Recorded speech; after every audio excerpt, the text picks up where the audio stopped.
बिहारी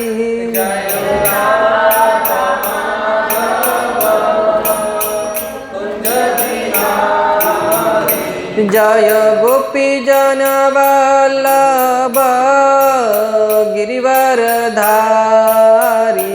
जय गोपी जन वल्लभ गिरिवरधारी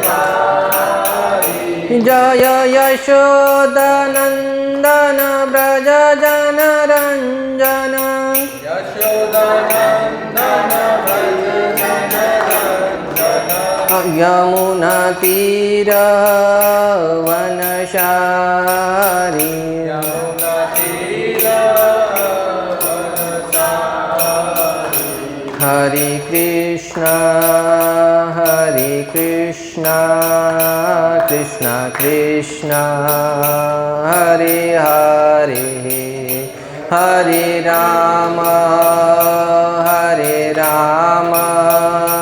राम राम हरे हरे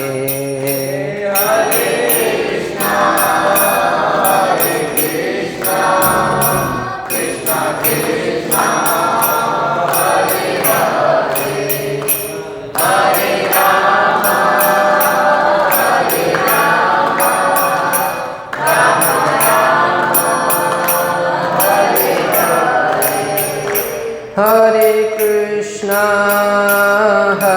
कृष्ण कृष्ण कृष्ण हरे हरे हरे राम राम राम हरे हरे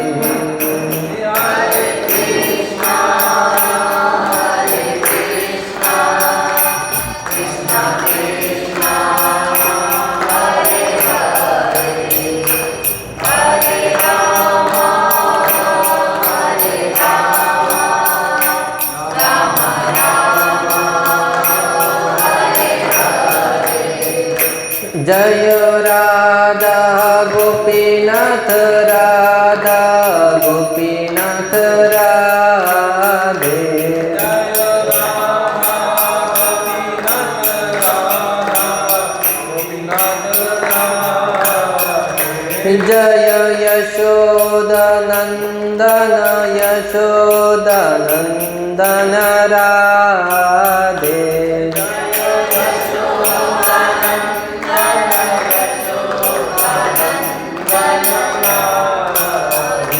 जय राधा बांके बिहारी राधा बांके बिहारी राधे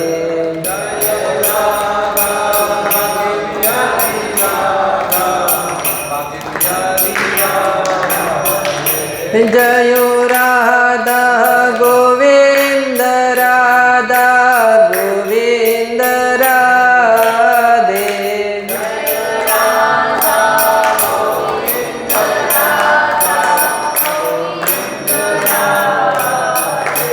जय राधा गोपाल राधा गोपाल राधे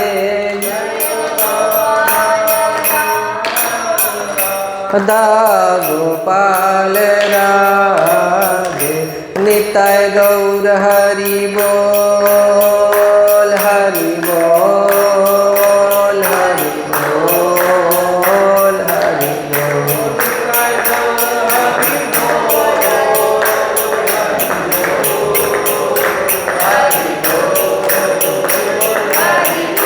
जय जय प्रभुपाद प्रभुपाद प्रभुपाद जय जय प्रभुपाद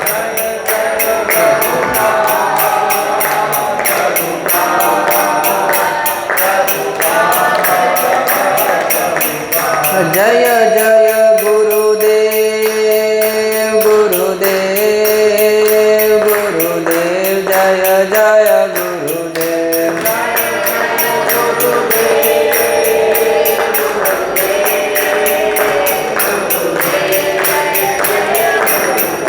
निताय गौर हरि बोल हरि बोल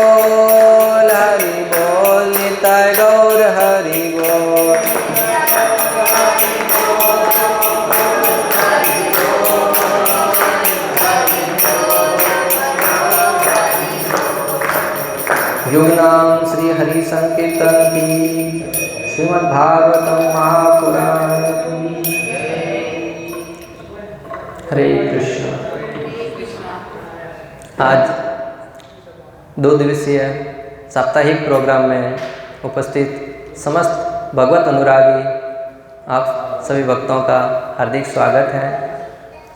जैसा कि अश्विन प्रभु ने बताया कि डायमंड की दुकान में बहुत कम लोग जाते हैं, और आज हम हमारे सामने दृष्टि देख रहे हैं कि जहाँ एक और समस्त दुनिया एक और भीड़ भाड़ इलाकों में उपस्थित हैं, वही जहाँ पर श्रीमद् भागवतम का दिव्य ज्ञान का प्रचार हो रहा है, वहाँ पर जो डायमंड के वास्तविक पारखू है वही आते हैं। खैर, जितने भी लोग आए, हम श्रीमद् भागवतम की महिमा का यशोगान करेंगे और भागवतम के आधार पर हम अपने जीवन को किस प्रकार उचित मूल्यों के आधार पर जी सकते हैं, इसे सिद्धांत को जीवन में धारण करेंगे, सीखने का प्रयास करेंगे।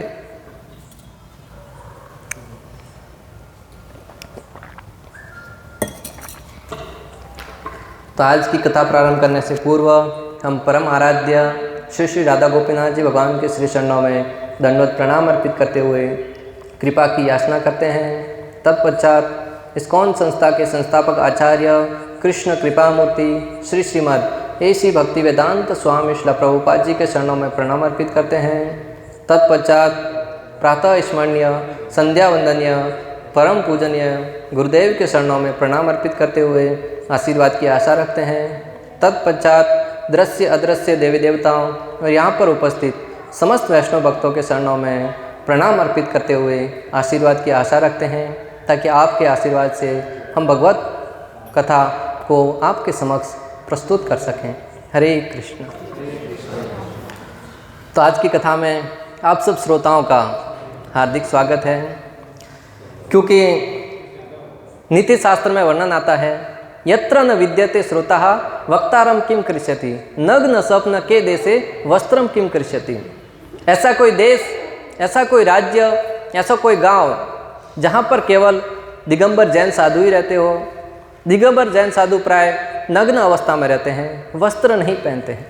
तो ऐसा कोई गांव, ऐसा कोई राज्य जहां पर केवल दिगंबर जैन साधु ही रहते हो, वहां पे अगर कोई व्यक्ति कपड़े की दुकान खोलेगा तो उसका व्यापार नहीं चलेगा। उसी प्रकार जहाँ पर श्रद्धालु श्रोतागण उपस्थित नहीं होंगे, वहाँ पे वक्ता की क्या आवश्यकता। वक्ता अपने भजन कुटिया में अकेले साधना कर सकता है, परंतु जब भगवत कथा का प्रचार होता हो, वहाँ पर श्रोताओं का होना नितांत आवश्यक है। और ऐसे श्रोता जो अपनी श्रद्धा का मूल्य चुकाकर रात के समय में, जहाँ सब लोग अपने इंद्रिय भोग में मस्त हैं, दूसरी तरफ इतनी ठंडी में भी अपनी श्रद्धा का मूल्य चुकाकर यहाँ पर आए हैं, तो आप सबके बहुत आभारी हैं। श्रीमद् भागवतम के बारे में अभी तक हमने नाम तो सुना होगा।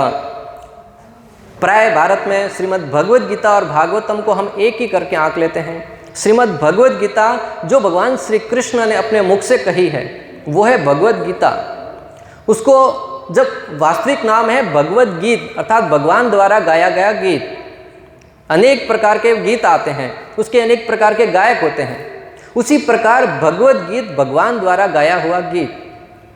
और भागवतम में भगवान श्री कृष्ण और उनके भक्तों के बारे में वर्णन आता है। तो आचार्यगण श्रीमद् भागवतम की तुलना औषधि से करते हैं।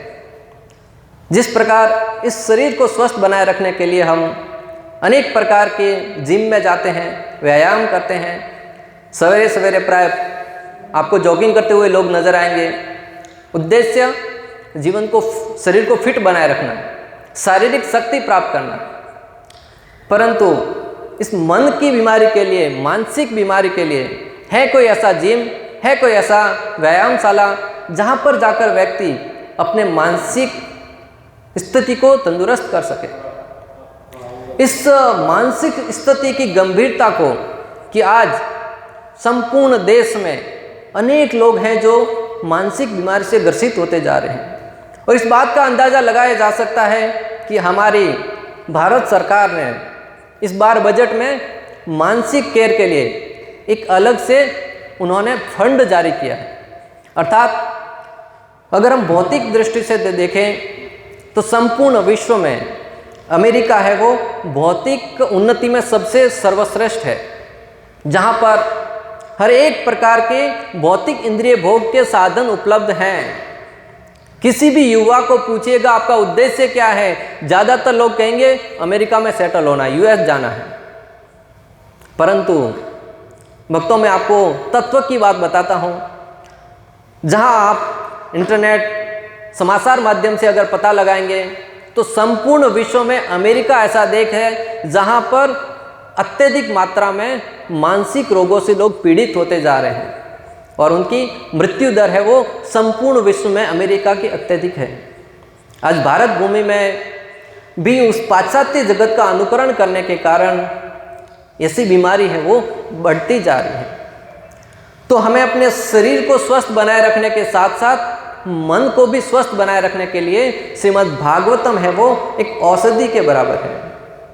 इस शरीर की बीमारी को जानने के लिए यहाँ पर डॉक्टर साहब उपस्थित हैं। विद्यार्थी को 4-5 वर्ष तक अध्ययन करना पड़ता, हो सकता है अधिक वर्षों तक। शरीर के किसी एक अंग में क्या बीमारी है उसका स्पेशलिस्ट बनने के लिए अनेक प्रकार की मेहनत करनी पड़ती है। तो इस शरीर से भी सूक्ष्म है हमारा मन, जो हमें दिखता नहीं है। उस मन में अनेक प्रकार के विकार होते हैं। बड़े बड़े सेलिब्रिटी आज मानसिक तनाव से गुजर रहे हैं। अभी कुछ दिनों पहले सुना कि शिल्पा शेट्टी वो मानसिक तनाव से गुजर रही है। कर्नाटक के पूर्व सीएम येदियुरप्पा के बारे में आपने सुना होगा। उसकी बेटी की बेटी डॉक्टर थी, उसके पति भी डॉक्टर थे, परंतु अभी कुछ दिनों पूर्व उसने आत्महत्या कर ली। जब पता चला कि आत्महत्या करने का कारण क्या, तो डिप्रेशन था। तो भक्तों, इस मानसिक तनाव से ऊपर उठने का जरिया है श्रीमद् भागवतम। जहाँ एक और संपूर्ण पाश्चात्य जगत मानसिक तनाव से गुजर रहा था, तब भारत भूमि के एक महान संत ऐसी भक्ति वेदांत स्वामी श्रील प्रभुपाद इस भारत भूमि से 70 वर्ष की उम्र में पाश्चात्य जगत में जाते हैं और वहाँ पर कृष्ण भक्ति का आंदोलन प्रारंभ करते हैं। आज देखते ही देखते संपूर्ण विश्व में कृष्ण भक्ति का प्रचार हो रहा है। जहाँ एक और पाश्चात्य जगत के लोग कई दिनों तक नहाते नहीं थे, कई प्रकार के गंदी आदतों में, जैसे नशा करना, जुआ खेलना, मांसाहार करना, परस्त्री संग करना, समस्त प्रकार के गलत आदतों से ग्रसित थे। श्रील प्रभुपाद कहते हैं कि उनको हिप्पी से हैप्पी बना दिया। आज आप देखिएगा इंटरनेट या सोशल मीडिया के माध्यम से वहाँ के लोग न सिर्फ भक्ति में प्रवृत्त हुए बल्कि एक सादा जीवन, उच्च विचार के साथ जीवन यापन कर रहे हैं। माताएं साड़ी और सुंदर वैष्णव वेशभूषा धारण करती हैं। पुरुष है वो धोती कुर्ता पहन के तिलक लगाकर निकलते हैं। नन्हे नन्हे बच्चे आपको रोड पर भगवद गीता और भागवतम का वितरण करते हुए पाए जाएंगे। और आज हमारा भारत देश उनका अनुकरण करने के कारण गलत राह पर निकल पड़ता है। तो हमें जो हमारी वैदिक सभ्यता है, श्रीमद् भगवद गीता, भागवतम, वैदिक शास्त्र, उसके आधार पर जीवन जीने का प्रयास करना चाहिए। आज की तारीख में प्राय जब भक्ति का नाम आता है तो लोगों को लगता है कि घर बार छोड़कर वन में चले जाना यही भक्ति है। परंतु हमारे शास्त्र वर्णन करते हैं कि भक्ति करना घर से संन्यास लेने बराबर नहीं है। अर्जुन को कुरुक्षेत्र के युद्ध स्थल में श्रीमद् भगवद गीता का ज्ञान दिया। अर्जुन ने एक नहीं कई शादियां करी थी, उनके कई बच्चे भी थे। और भगवान श्री कृष्ण जब अर्जुन को श्रीमद् भगवद गीता का ज्ञान देना प्रारंभ करता है तो दोनों सेनाओं के मध्य में खड़े अर्जुन भगवान श्री कृष्ण से कहते हैं, हे भगवान, मैं अपने समक्ष भीष्म पितामह, द्रोणाचार्य और मेरे समस्त संबंधी जनों को कैसे मारूंगा? इससे तो अच्छा है कि मैं वन में जाकर तपस्या कर लूंगा, भिक्षा मांगकर जीवन यापन कर लूंगा, परंतु मैं अपनों पर हाथ नहीं उठाऊंगा। तो भगवान श्री कृष्ण अर्जुन को अपना स्वधर्म याद दिलाते हुए कहते हैं, भक्तों, स्वधर्म की जब बात आती है तो प्रत्येक व्यक्ति का स्वधर्म अलग है। एक गृहिणी का स्वधर्म अलग है, एक पुरुष का स्वधर्म अलग है, एक बच्चे का स्वधर्म अलग है, एक वृद्ध का स्वधर्म अलग है। स्वधर्म क्या है? आचार्यगण समझाते हैं कि शक्कर का धर्म है मिठास, अग्नि का धर्म है उष्मा प्रदान करना, जल का धर्म है तरलता प्रदान करना। उसी प्रकार एक विद्यार्थी का धर्म है अपनी विद्या में निपुण होना। एक पुरुष का धर्म है अपने व्यवसाय में लगे रहना। एक गृहिणी का धर्म है अपने परिवार का अच्छे से पालन पोषण करना, अच्छे से भरण पोषण करना, उसको किस प्रकार जीवन यापन करना, उसके विषय में ध्यान। आज की तारीख में समाज में व्यवस्था बिगड़ने का एक ही कारण है, प्रत्येक व्यक्ति अपना स्वधर्म भूलकर दूसरे का कॉपी करना चाह रहा है। माताएं सोचती है कि हम पुरुषों की भांति कार्य करेंगे, पुरुष सोचते हैं कि माताओं की भांति कार्य करेंगे। और आज देख रहे हैं पुरुष माताओं की भांति अनेक प्रकार के बालों को सजाने में, चेहरे को सजाने में, अनेक प्रकार से पीछे बड़े बड़े बालों को रखना, अनेक प्रकार के कार्य करते हैं। तो हमें अपना स्वधर्म जानते हुए कि मेरा स्वधर्म क्या है, और स्वधर्म कहाँ से जान पाएंगे, जब हम शास्त्रों का श्रवण करेंगे। शास्त्र हमें बताते हैं कि हमारा स्वधर्म क्या है, उसके आधार पर जब जीवन यापन करेंगे तो निश्चित रूप से हमारा जीवन है वो अनेक प्रकार की समस्याओं से, अनेक प्रकार के समाधान की तरफ गुजरेगा।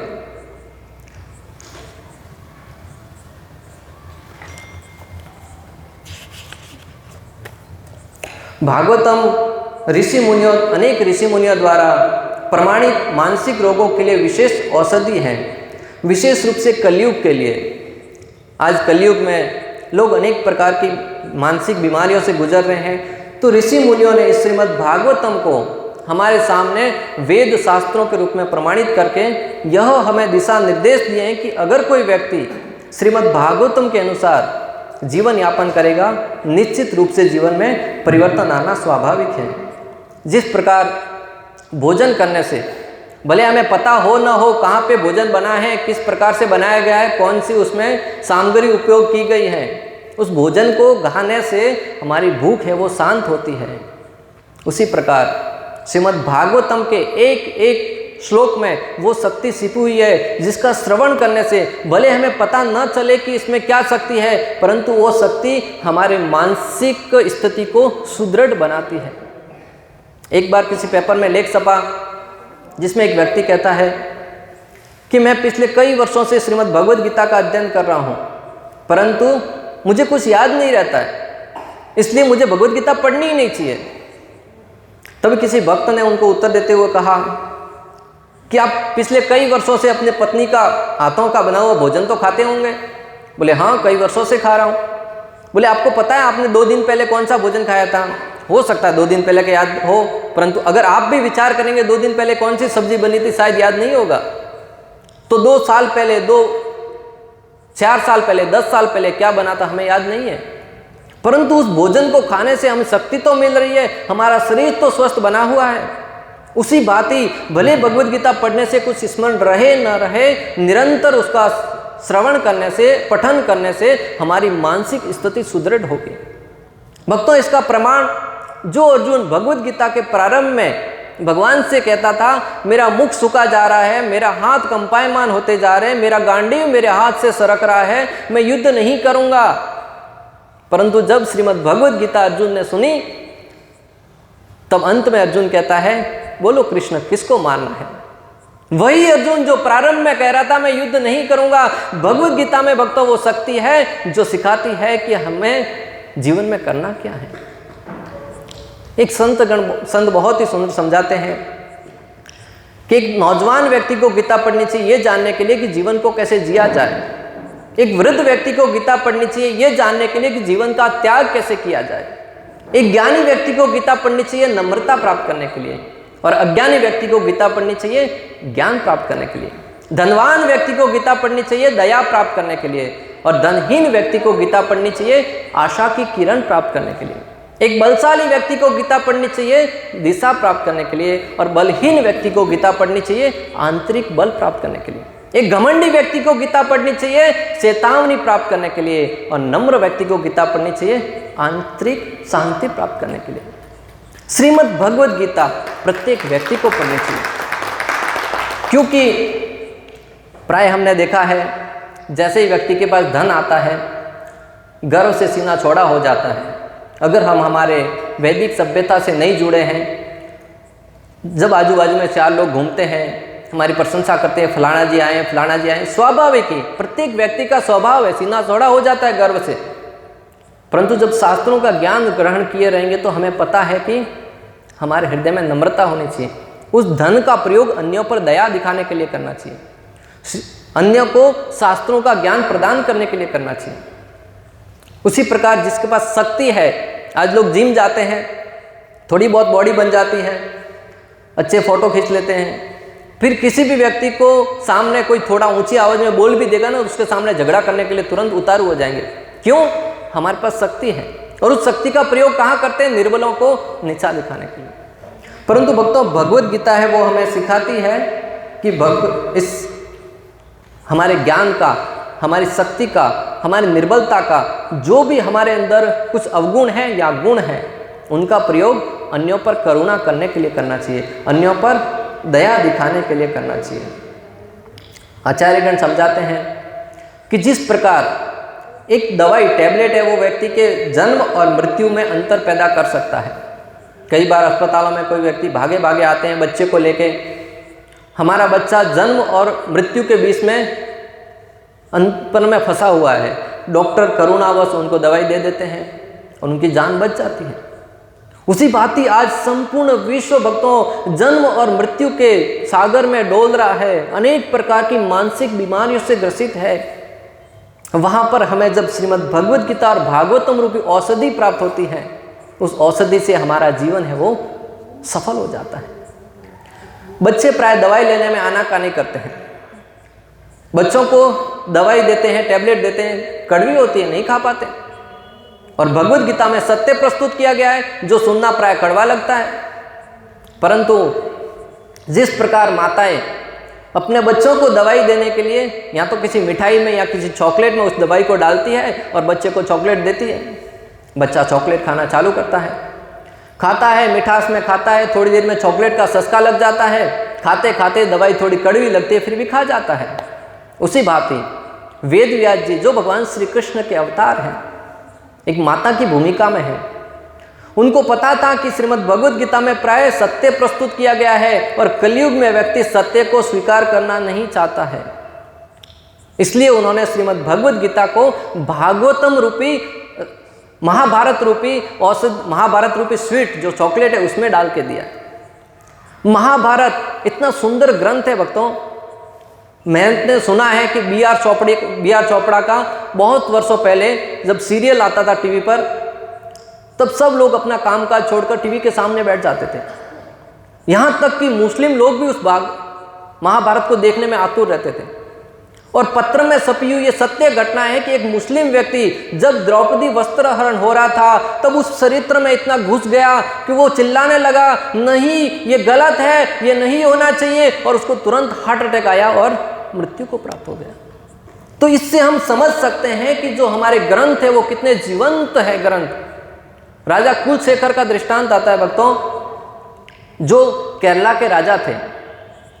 जब उनके यहाँ पे कोई कथा सुनाता था, रामायण की कथा सुनते सुनते जब प्रसंग आता था कि रावण माता सीता का हरण करके लेके जा रहा है, तब वो उस कथा में इतना प्रवेश कर जाते थे कि अपनी सेना को तैयार करके तुरंत निकल पड़ते थे।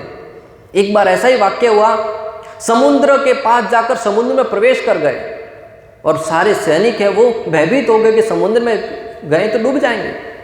तभी भगवान श्री रामचंद्र वहाँ पे प्रकट होते हैं और उनको बचाते हैं। ये है हमारे ग्रंथों की, ये है हमारे शास्त्रों की महत्वता भक्तों। इसलिए हमें चाहिए कि परिवार में रहते हुए, समाज में रहते हुए, प्रतिदिन हमारे पास दिन में 24 घंटे, 12 घंटे दिन के, 12 घंटे रात के। ऐसा नहीं कि हमें पूरे दिन माला लेके बैठ जाना है, भक्ति करने का अर्थ कहीं पहाड़ों में चले जाना है, व्यवसाय को करते हुए, अपने परिवार का भरण पोषण करते हुए। 24 घंटे में से 8 घंटा आप सोने में दे दीजिए। डॉक्टर लोग 6-7 घंटा बोलते सोने के लिए, 8 घंटा दे दीजिए। उस 8 घंटे सोने में दे दिए, 8 घंटे काम पे दे दिए, 16 घंटा हो गया, पीछे बचा 8 घंटा। उस 8 घंटे में से 4 घंटा परिवार के लिए दे दीजिए। प्राय हम देखते हैं कि आज परिवार के लिए लोगों के पास समय है नहीं। पत्ते खेलने में, कहीं मोबाइल में खेलने में, गेम खेलने में टाइम पास कर लेंगे, परंतु परिवार के लिए समय नहीं है। घर पे आते तो भी फोन में लगे रहते हैं। माताएं अगर कुछ उनको कह दे भला बुरा तो तुरंत चिड़चिड़ा स्वभाव हो जाता है। परंतु हमारे शास्त्र इतने प्रैक्टिकल है भक्तों, कहते हैं कि 4 घंटा परिवार को दीजिए, पीछे बचता है 4 घंटा। उस 4 घंटे में से 2 घंटा अपने मित्रों को, अपने संबंधियों को प्रदान कर दीजिए, फिर भी पीछे 2 घंटा बचता है। उस 2 घंटे को कम से कम भगवत सेवा में, ये गोपाल जी इतने सुंदर हमें उन्होंने शरीर दिया है, उनकी सेवा में लगाया। जिनके भी घर से आए हैं गोपाल जी, कितना सुंदर श्रृंगार किया है। इनको देखकर ही एक पॉजिटिव एनर्जी का अंदर से आभास होता है। कितना सुंदर मुखमंडल पे तेज है, जैसे राजा की भांति विराजमान है।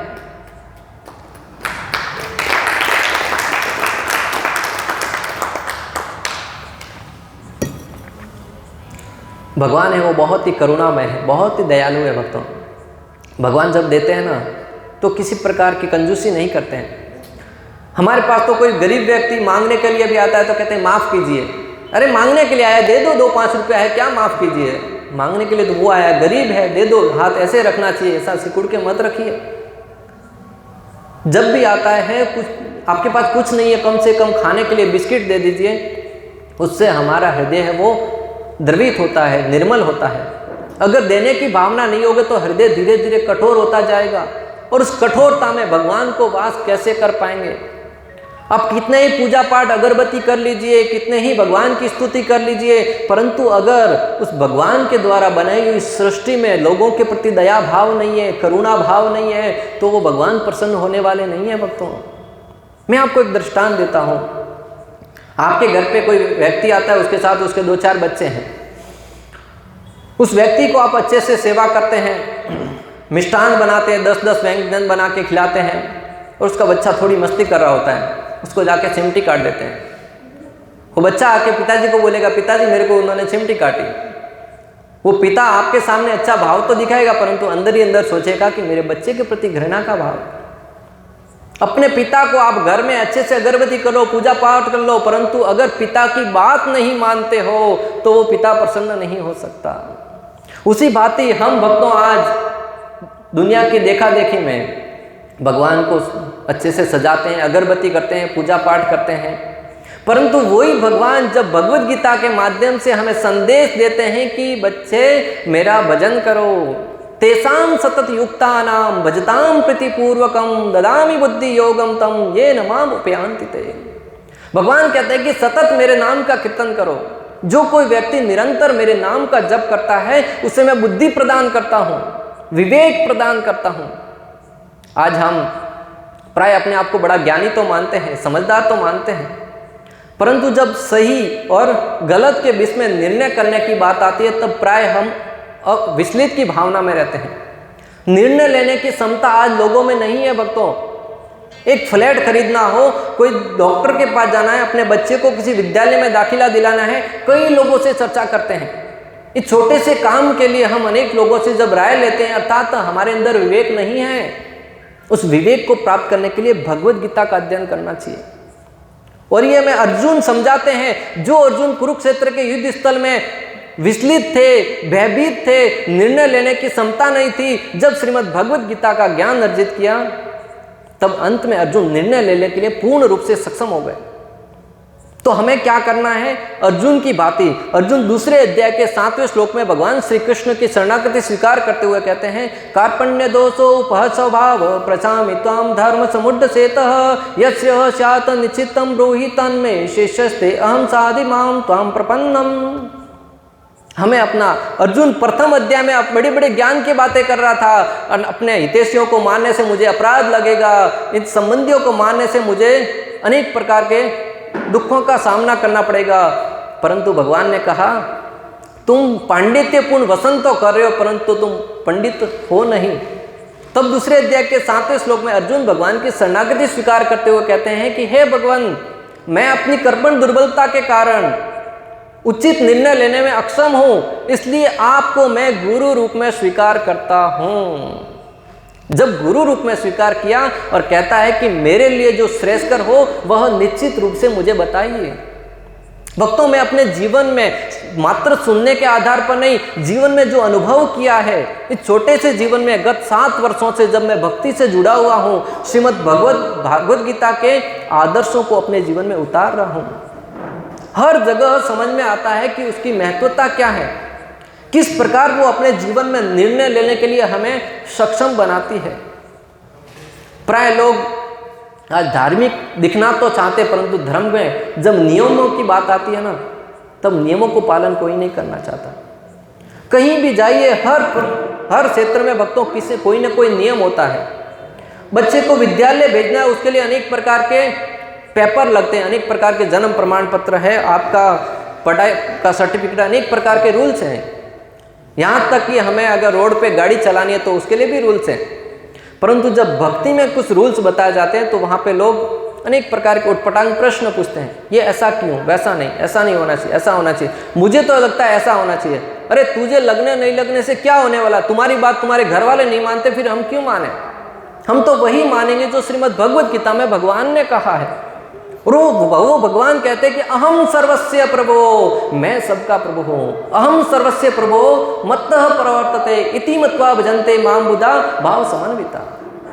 जो कोई मुझको परम ईश्वर के रूप में स्वीकार करता है और मेरे द्वारा प्रदत्त इस भगवत गीता के ज्ञान को जीवन में धारण करता है, उस पर निश्चित रूप से जीवन में किस प्रकार जीवन यापन करना है वो प्रदर्शित करता हूँ। और भगवान हमारे परम माता पिता हैं। भगवान श्री कृष्ण भगवद गीता में कहते हैं, पितामस्य जगतो माता धाता पितामहा वेदम पवित्रम ओंकार रीक छाम यजुरेव च, कि मैं माता पिता और परम पिता भी मैं ही हूँ। अभी आज हम भागवत कथा का प्रारंभ करते हैं, थोड़ा बहुत कथा करेंगे, फिर हम पुनाहुति करेंगे। भागवत कथा का 4वें स्कंद के 8वें अध्याय में ध्रुव महाराज का वर्णन आता है। ध्रुव महाराज का नाम आज से पूर्व आपने सुना होगा। ध्रुव लोक है ऊपर, आप ध्रुव तारा के नाम से सब जानते ही हैं। वो ध्रुव महाराज पहले इस पृथ्वी पर हुए हैं। मनु महाराज के पुत्र हुए राजा उत्तानपाद, और राजा उत्तानपाद के पुत्र हुए ध्रुव। राजा उत्तानपाद की 2 पत्नियां थी, एक सुरुचि और एक सुनीति। जैसा कि प्राय नाम से ही प्रदर्शित हो रहा है, सुरुचि यानी कि अपनी रुचि के अनुसार कार्य करना, मेरे मन को भाया मैंने ऐसा किया, और सुनीति यानी नीति के अनुसार कार्य करना। आज प्राय जगत में 2 प्रकार के लोग हैं, एक अपने इच्छा के अनुरूप कार्य करते हैं और एक शास्त्रों के अनुसार। जब व्यक्ति को गर्व हो जाता है, घमंड आ जाता है, तब वो छोटे छोटे क्षेत्र में भी अपने अधिकार को उठाकर देखना चाहता है। एक बहू थी, वो घर से कुछ काम के लिए बाहर निकली हुई थी। एक गरीब था, प्राय प्रतिदिन उनके घर पे जाता था भिक्षा मांगने के लिए, और वो जो सास थी वो प्रतिदिन उसको भगा देती थी, भाग यहाँ से, कुछ दिए बगैर भगा देती थी। उस दिन सास बाहर गई हुई थी, बहू घर में अकेली थी। जब भिखारी आया तो घर में देखा वैसा ही करेगी, सास रोजाना भगाती थी, बहू ने भी भाग जा ऐसा करके भगा दिया। भिखारी बेचारा मुंह लटकाए हुए जा रहा था रास्ते में सास सीना चौड़ा करके आ रही थी। गरीब को मुंह लटकाए हुए देखकर सास ने पूछा कि भाई क्या हुआ, गरीब मुंह क्यों लटका के आ रहे हो? बोले आज मैं आपके घर में गया था, आपकी बहू ने मुझे भगा दिया। बोले मेरी बहू ने भगा दिया, उसका इतना दुस्साहस, चलो मेरे साथ। सास वापस घर पे लेके आती है, घर पे लेके आती है, भिखारी बाहर खड़ा रहता है, सास अंदर जाती है और बाहर आती है। बोले अभी मांगो, भिक्षा मांगता, बोले भाग यहाँ से। भिखारी बोलता है अगर भगाना ही था तो पहले मेरे को एक बार मेरे हृदय पर वज्र का प्रहार हुआ था, शब्दों से वो काफी नहीं था। तब सास कहती है कि ये घर मेरा है, इस पे अधिकार मेरा है, तो तुम्हें भगाने का भी अधिकार मेरा होना चाहिए, मेरी बहू का नहीं होना चाहिए। तो ये आज हम देख रहे हैं कि हमें झूठा गर्व, ये मेरा ये तेरा, क्या साथ में आने वाला है। प्राय लोग मैसेज तो सब भेजते हैं, जब आए जगत में हम खाली हाथ आए और जाना भी खाली हाथ है। हमारे जीवन में कुछ हाथ में नहीं चलने वाला, 2 पल की जिंदगी है, अच्छे से जी लो, सबके साथ प्रेम से जीवन यापन कर लो। परंतु अगर हम अपने जीवन में पालन करके देखेंगे तो थोड़ी सी बात के लिए अगर कोई व्यक्ति प्रोग्राम में आया, किसी ने हमारी तरफ देखा नहीं, मैं उससे बात नहीं करूँगा, उसने मेरी तरफ देखा नहीं, उसने मेरे से बात तक नहीं किया, जीवन भर उससे बात नहीं करूँगा। पता नहीं जीवन कितना लंबा है। परंतु भक्तों, इस जब शास्त्रों का ज्ञान ग्रहण करते हैं तब वास्तव में हमें हमारी हृदय की स्थिति के बारे में पता चलता कि हम कौन हैं। प्राय इस जगत में कोई व्यक्ति सोचता है मैं सेठ हूँ, बड़ा धनवान हूँ, कोई सोचता है मैं राजा का पुत्र हूँ, कोई सोचता है कि मैं गरीब हूँ। परंतु हम अपने जीवन में उतार कर देखिए कि हम वास्तव में हैं कौन। शास्त्रों के द्वारा जानने का प्रयास कीजिए, हु एम आई, मैं कौन हूँ, कहाँ से आया हूँ, जीवन में दुख क्यों भोग रहा हूँ। कभी ऐसा विचार किया? करेंगे क्यों? मात्र आहार, निद्रा, भय, मैथुन, खाना पीना और सोना और बच्चे पैदा करना, ये तो एक पशु भी करता है। हम खाना खाते हैं, पशु भी खाना खाता है। हम बच्चों को बड़ा करते हैं, पशु भी करते हैं। हम अपने लिए बड़ा बंगला बनाते हैं, चिड़िया है वो सुंदर घोंसला बनाती है, हम वो नहीं बना पाएंगे। तो फिर हम में और उसमें क्या अंतर रहा? मनुष्य के पास विवेक है, ज्ञान शक्ति है कि हम सोच सकते हैं सही और गलत में अंतर क्या है। एक बार एक तार्किक किसी गांव में गया, एक किसान के पास जाकर देखा तो एक किसान है वो बैल के गले में घंटी बांधी हुई थी। पहले प्राय वो जब गोल गोल घूमता था बैल, उसके गले में घंटी बांध के रखते थे। तार्किक ने देखा कि बैल को घंटी क्यों बांधी है। वो बार उसको तर्क करने की बहुत आदत थी। किसान से पूछ लिया जिज्ञासावश। किसान ने कहा कि जब ये बैल चलते रहता है तो घंटी की आवाज़ देखकर मुझे पता चलता है कि ये काम कर रहा है, अगर रुक जाता है तो घंटी की आवाज़ बंद हो जाती है। तो वो तार्किक मनुष्य है, मनुष्य की बात ही सोचता है।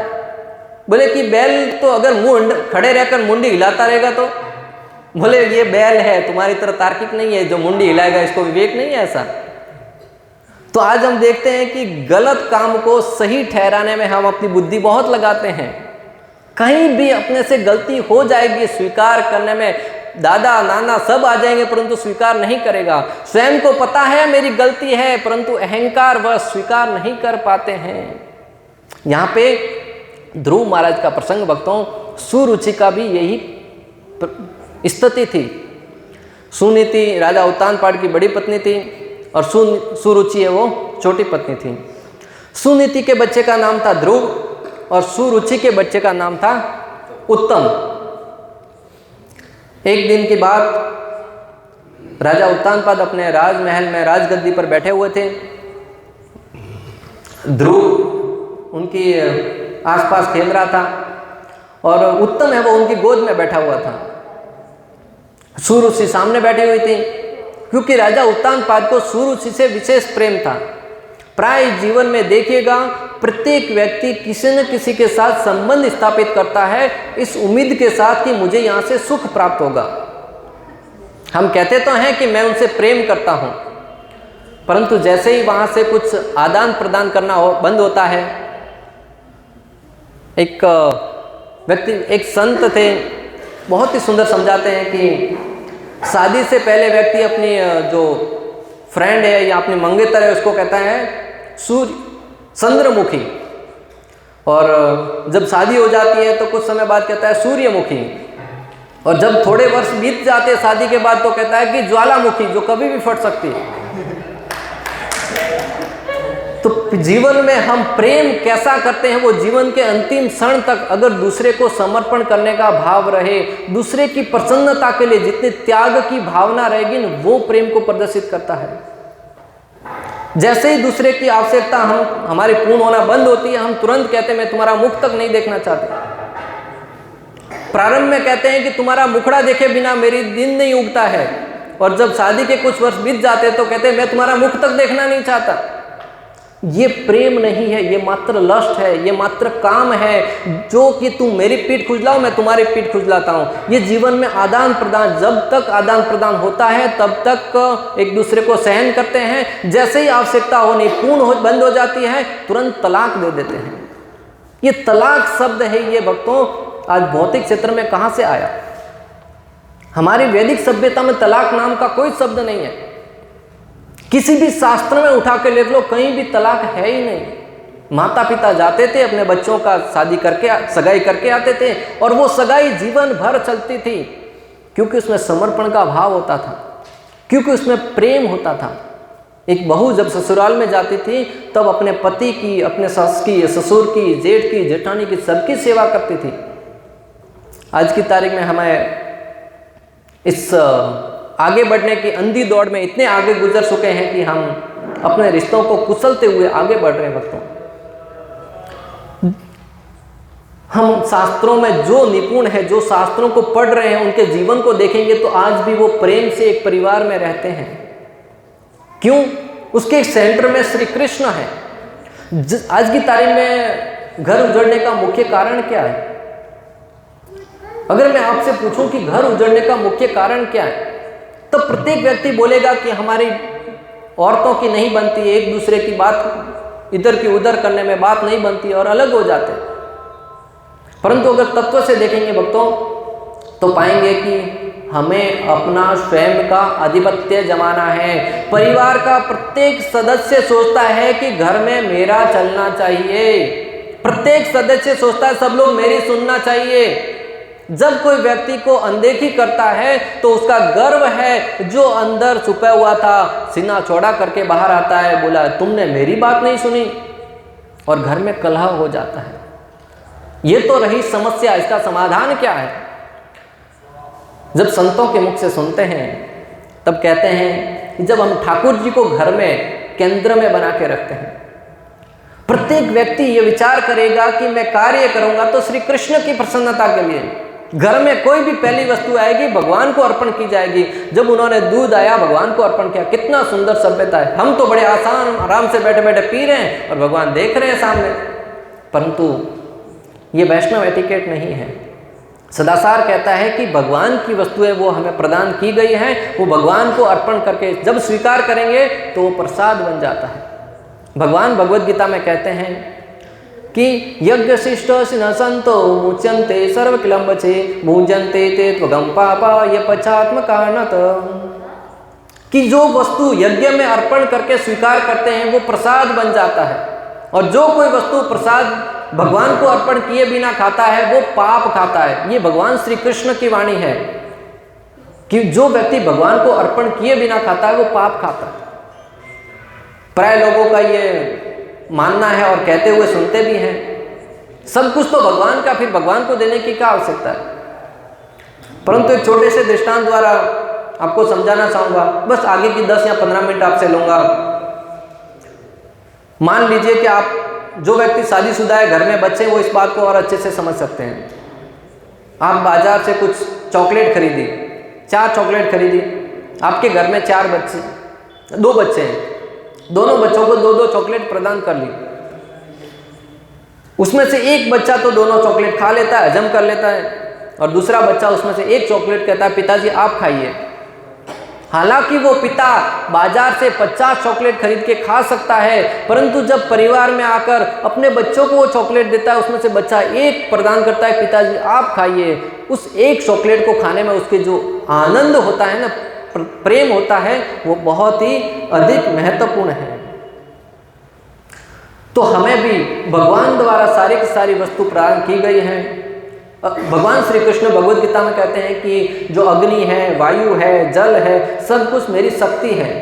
उस शक्ति को हमें करना क्या है? मात्र भगवान को अर्पण करके फिर स्वीकार करना है। और कलयुग में तो भक्तों भगवान प्रैक्टिकल रूप से खा भी लेते हैं, मात्र आंखों से दृष्टि डाल के उसको स्वीकार करते हैं।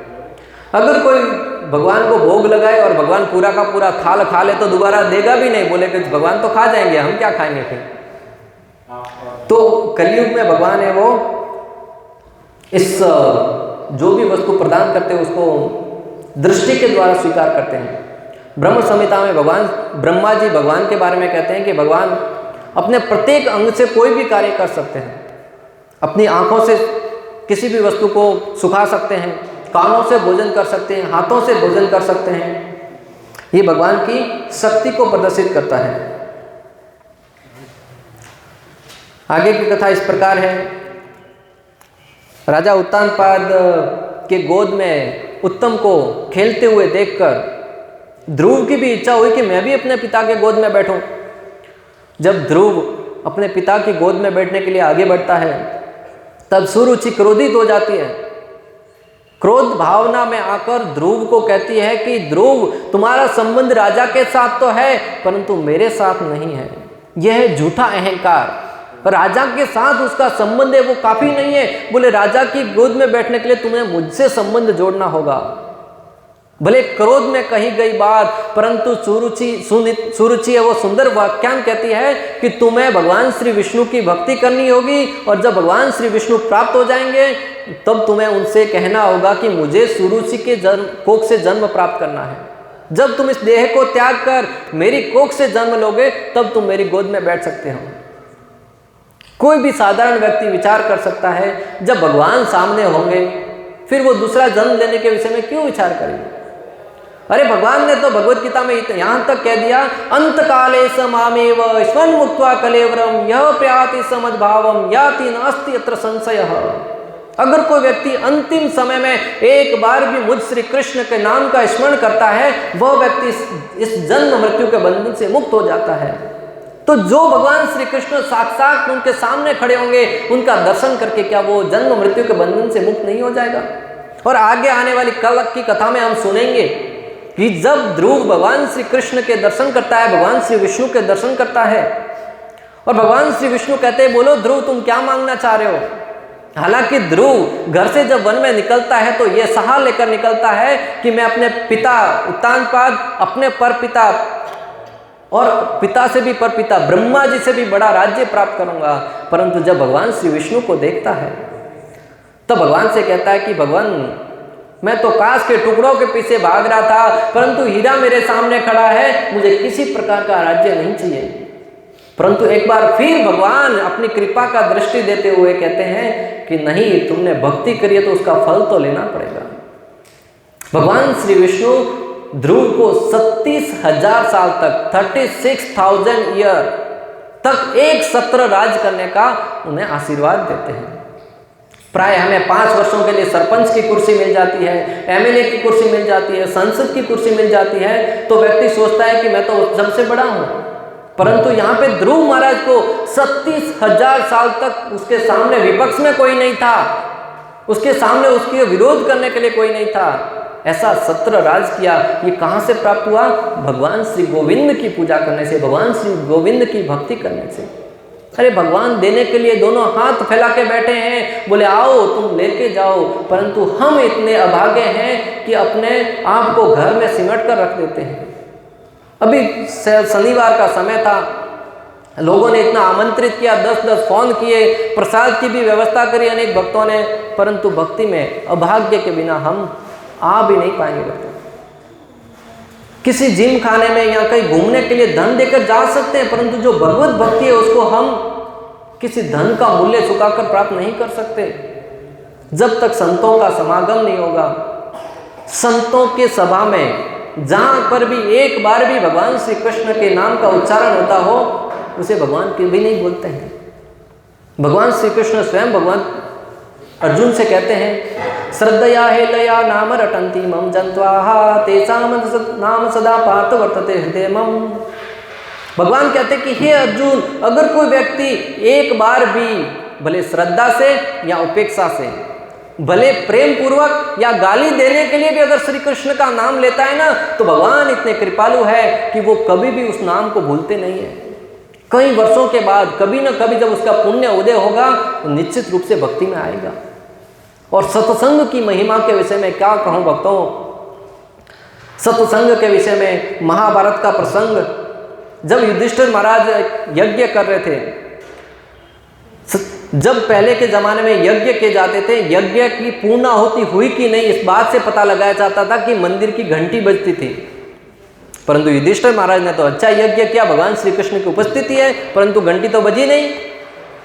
युधिष्ठिर सोचे कमी कहाँ रह गई, इतने सारे लोगों को बनाया, ढेर सारा उपहार बांटा, सब जगह ब्राह्मणों को दान दिया, सबको दान में सब कुछ प्रदान किया, परंतु घंटी नहीं बज रही है। तभी भगवान श्री कृष्ण से कहते हैं कि भगवान कमी कहाँ रह गई। तब भगवान कहते हैं कि तुम्हारे राज्य में एक संत यमुना किनारे बैठा है, वो भोजन नहीं किया तुम्हारे घर पे, जब तक वो भोजन नहीं लेगा तुम्हारे घर पे तुम्हारा यज्ञ पूर्ण नहीं माना जाएगा। युधिष्ठिर महाराज तुरंत भागे भागे जाते हैं। इस कुछ शब्दों के साथ ही कथा का अंत करूंगा। भागे भागे जाते हैं, संत के सामने विनती करते हैं, निवेदन करते हैं, संत महात्मा आइए भोजन कीजिए। संत कहते हैं हाँ। कुछ साधु भी होते हैं, बड़े हठी होते हैं, नहीं तो नहीं, जुबान पे आया नहीं तो नहीं जाऊंगा। बड़ा विनती किया, पांवों में पड़े, बहुत निवेदन किया, परंतु नहीं माने। अंत में बोला आपकी मांग क्या है? तब संत कहते हैं कि मुझे 100 यज्ञ का फल देंगे तब मैं आऊंगा। युधिष्ठिर महाराज बोलते हैं एक पहला तो यज्ञ कर रहा हूं, वो भी तुम्हारी वजह से अटका पड़ा है, अभी कहाँ 100 यज्ञ का फल कहाँ से दूं? तो बोले साधु बोले कि नहीं, अगर नहीं दे सकते तो बात नहीं बनने वाली। युधिष्ठिर महाराज थक हार कर घर पे आ जाते हैं। तब घर में मुंडी लगा के बैठे रहते हैं। तब पत्नी की स्वाभाविक ही अपने पति को दुखी देखकर हालचाल पूछती है, पतिदेव बात क्या है, मुंडी लटका के क्यों बैठे हो? प्रसन्नता का माहौल होना चाहिए, यज्ञ किया है, साधु संत घर में आए हैं। तब युधिष्ठिर महाराज बोलते हैं कि तुम्हें क्या बताऊं, मुझसे नहीं बनी तो तुम्हें बता के क्या फायदा। कभी कभी पुरुष लोग हैं ना, माताओं को बड़ा अंडर एस्टिमेट करते हैं, उनको बड़ा साधारण तरीके से लेते हैं। परंतु यहाँ पे द्रौपदी के कथन से हम समझ सकते हैं कि माताओं में भी बहुत शक्ति है, उनकी जो भावनाएं हैं वो बहुत ही शक्तिशाली हैं। बहुत निवेदन करने पर युधिष्ठिर महाराज ने कहा कि एक साधु है वो आ नहीं रहे हैं। द्रौपदी ने कहा बस छोटी सी बात, मैं जाती हूँ। द्रौपदी जाती है, साधु से निवेदन करती, बोले आ जाओ। साधु वही मांग रखते हैं, बोले कि जब तक 100 यज्ञ का फल नहीं मिलेगा नहीं आऊँगी, नहीं आऊँगा।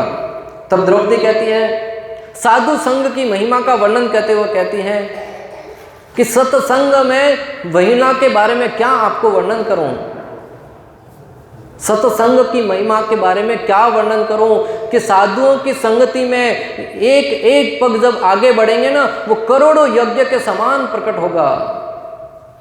तो नीच मान और अपमान छोड़कर तुम घर पे लिए आइए, तुम एक एक पग आगे बढ़ोगे, करोड़ों यज्ञ के समान होगा। उसमें से 100 यज्ञ का फल आप रख लेना, बाकी मुझे दे देना। इतना सुनते ही साधु तुरंत खड़े हुए और भागने लगे। यह है साधुओं के संग की महिमा। भक्तों, आज यहाँ पर हम एकत्रित हुए कोई साधारण बात नहीं है। ये कोई ऐसा नहीं कि हमें बुलाया था हम आ गए। किसी भी बात के पीछे कोई उद्देश्य होना चाहिए। हम सब्जी मार्केट जाते हैं, उद्देश्य होता है सब्जी खरीदना है। पेट्रोल पंप पे जाना है, उद्देश्य होता है पेट्रोल खरीदना है। इसी प्रकार इस भागवतम कथा में आए उद्देश्य होना चाहिए कि मैं वहां पे क्यों जा रहा हूं। इसलिए नहीं कि मात्र किसी ने बुलाया इसके लिए जा रहा हूं। वह जाने का उद्देश्य क्या है, मैं अपने आध्यात्मिक शरीर के पोषण के लिए भी कुछ समय दूं। जब भी आपके आसपास किसी कथा का प्रावधान हो, वहां पर बिना किसी काम को बीच में लाए तुरंत चले जाइए। भक्तों, जीवन छोटा सा है, कभी भी बीत सकता है, कभी भी छीन लिया जा सकता है। धन दौलत रुपया पैसा गाड़ी बंगला सब यहीं पड़ा का पड़ा रह जाएगा। बड़े बड़े राजा महाराजा सब आए और चले गए, हमारे दादा परदादा सब आए, दीवार पर मात्र उनकी तस्वीर लटकी हुई है। उसमें से कुछ लोग हैं, महाराणा प्रताप, शिवाजी महाराज, ऐसी भक्ति वेदांत स्वामी श्रील प्रभुपाद, मीराबाई जैसे महान संत जिनको आज भी हम स्मरण करते हैं। कारण भगवान की भक्ति में, देश प्रेम के लिए, राष्ट्र की सेवा के लिए उन्होंने कार्य किया। तो हमें भी अपने जीवन को मात्र आयाराम गयाराम तक सीमित नहीं रखना है। हमें अपने जीवन की उपयोगिता सिद्ध करते हुए इस मानव जीवन को, जो हमें 84 लाख योनियों में भ्रमण करने के बाद प्राप्त होता है, उसकी महत्वता को समझते हुए उसे सही दिशा में, हमारी जो विवेक शक्ति है उसको जानकर उसकी सेवा में कार्य लगाना है। किसी की पॉलिटिक्स में शक्ति होती है, उसके आधार पर वो अनेक प्रकार के धार्मिक कार्य करवा सकते हैं। किसी के पास रुचि होती है कुछ चिकित्सालय में, वो अनेक बच्चों का इलाज करके भी उनका उपयोग कर सकते हैं। आज अनेक लोग हैं जो ऐसा कर भी रहे हैं।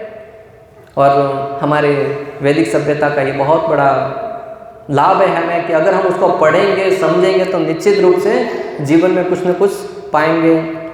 इसी शब्दों के साथ मैं अपनी वाणी को विराम देता हूँ। वैसे तो कथा अनंत है, हरि कथा अनंत, जो शेषनाग अपने हजारों फनों से करोड़ों वर्षों से उस कथा का गान कर रहा है, परंतु उसका अंत नहीं हो रहा है।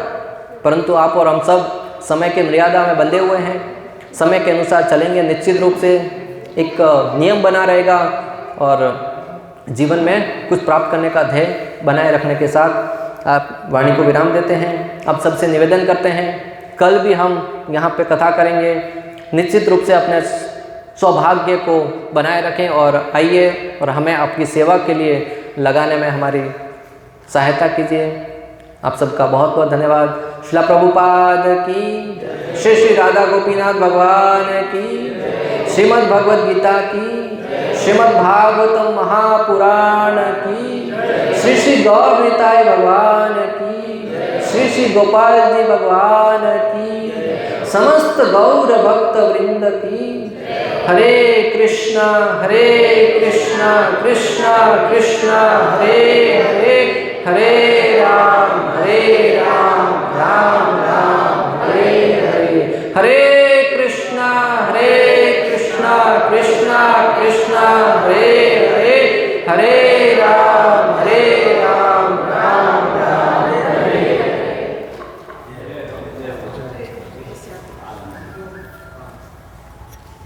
हरे कृष्ण, जय गौ माता, जय गोपाल। तो सबसे पहले हम प्रकाश जी पुरोहित जी का बहुत ही दिल से, हृदय से धन्यवाद देना चाहते हैं कि इतनी सुंदर कथा के माध्यम से हमको उन्होंने मार्गदर्शन किया। तो 3 बार जोर से हरि बोल बोल के इनका अभिवादन करेंगे। हरि बोल, हरि बोल, हरि बोल। धन्यवाद प्रकाश जी। तो जैसे प्रकाश जी ने अभी बोली हुई है कि काले भी अपने वेद आड़ा कथा है, काले भी कथा बहने वाली है, तो प्लीज समय निकाले ना आवजो, पधारजो और परिवार की दोस्तों भी लेना आवजो। आज तो ट्रेलर तो पिक्चर अभी बाकी है, ठीक है। और काले कथा जो काले भी आ रही है उन्होंने स्पेशल गिफ्ट मनवा हुआ है, तो जो पेज आ रहा है अभी लास्ट में स्पेशल गिफ्ट भगवान की तरफ से हो रही है, मैं तो सिर्फ माध्यम हूँ। तो धन्यवाद आप सभी आइए।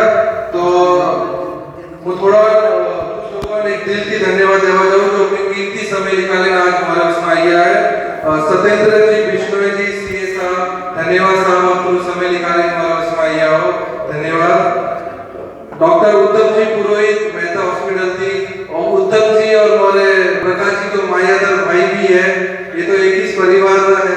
तो धन्यवाद उत्तम जी, आप समय निकाले आइए हमारे। राजेंद्र जी पुरोहित, डायरेक्टर हरिओम स्कूल, धन्यवाद साहब, आप समय निकाले आइए। हंसराज जी पुरोहित, धन्यवाद साहब, समय निकाले आइए। भूपराम जी पुरोहित, पंचायत समिति प्रतिनिधि, धन्यवाद, समय निकाले नवारू। सरपंच दिनेश सिंह राज पुरोहित जी, ये तो कार्यक्रम में आवाज 2 घंटा पहला थी भाग दौड़ कर लिया है, तो धन्यवाद, आप समय निकाले नवारू भैया।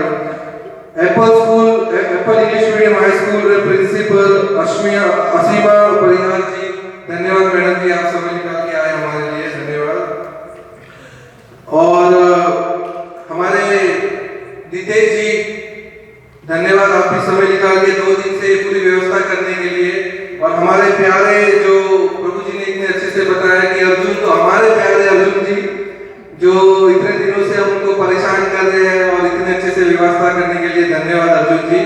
तो सभी का दिल से धन्यवाद कि पता है 5 तारीख थी, घना विवाह था, घना व्याह था, मन को जानो तो आऊँ तो सब मन खाया, लेकिन इतनी व्यवस्था के बावजूद भी आप अपना सब आइए, उन्होंने दिल की धन्यवाद कहियो। काले भी अगर समय निकाले ना हुए तो काले पीपीटी स्लाइड भी मोर में बतानी है, कथा भी हुई, कीर्तन भी हुई और गिफ्ट भी मिली है। और हूँ सत्येंद्र जी को विनती करूँ कि बेशक आप थोड़ा हमें कोई शेयर करें जो मौला आते तो मौन भी तो मैं अगर नहीं का सोच रहा हो कि मौन भी थोड़ा मार्गदर्शन और ज्ञान मिलेंगे आपका शब्द। सत्येंद्र जी, विष्णु जी। गुरु जी के चरणों में सादर वंदन। अर्जुन भाई का फोन आया था, मुंबई रहता हूँ, कई बार इस्कॉन मंदिर जाना होता है, जुहू में गया हूँ, जयपुर में भी मानसरोवर में बहुत सुंदर मंदिर बना है, वहाँ के कई बार प्रतिनिधि आते हैं। एक अलग ही तरह का भक्ति, आनंद पूर्ण भक्ति कैसे हो, वो शायद इस्कॉन से ही हमें सीखने मिलती है। सामान्यतः युवा सोचता है कि ये भक्ति और ये सब एक बड़ी बोरिंग चीज है, युवा उससे कनेक्ट नहीं हो पाता है। लेकिन जिस तरह का आपका कंसेप्ट है, जो जिस तरह से आप समझाते हो, तो उससे युवा जरूर कनेक्ट होता है। अपने जो बुजुर्ग होते हैं घर में, वो तो स्वाभाविक रूप से धर्म के साथ जुड़े रहते हैं। अगर युवा इस जरिए से जुड़ता है, बहुत ही सुंदर वाणी में कह रहे थे, किस तरह के अच्छे से दृष्टांत दे रहे थे। वहां भी जाऊंगा, मैं लेट आया, लेकिन मुझे जितना भी सुना बहुत आनंद आया और मैं आपसे आग्रह करूंगा कि आप समय निकाल के बार-बार यहाँ पधारिए संतूर में।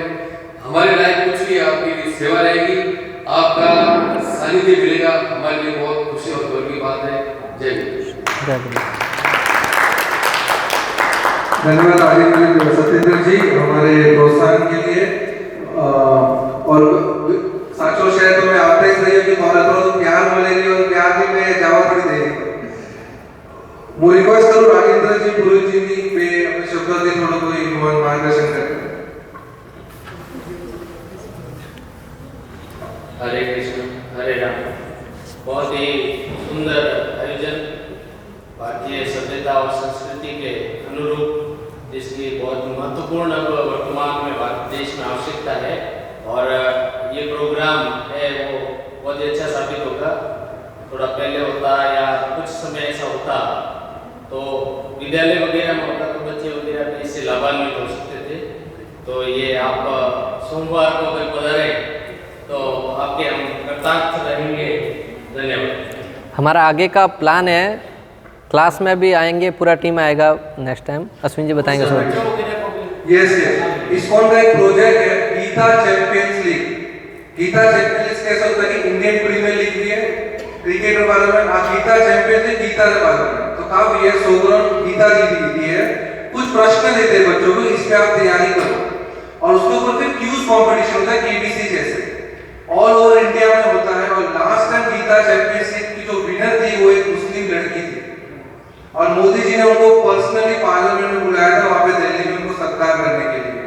तो वो गीता चैंपियंस लीग हम यहाँ पे भी आपके बच्चों को, अपने स्कूल के बच्चों को दे सकते हैं, जिनका हंसी मजाक क्यूज के कंपटीशन में वो कितनी गीता पढ़ी जाए तो वो हम यहाँ पे कर सकते हैं बच्चों के साथ। और अभी निवेदन करूंगा उत्तम जी पुरोहित जी से आके थोड़ा वाणी हमें बताइए, थोड़ा मार्गदर्शन कीजिए।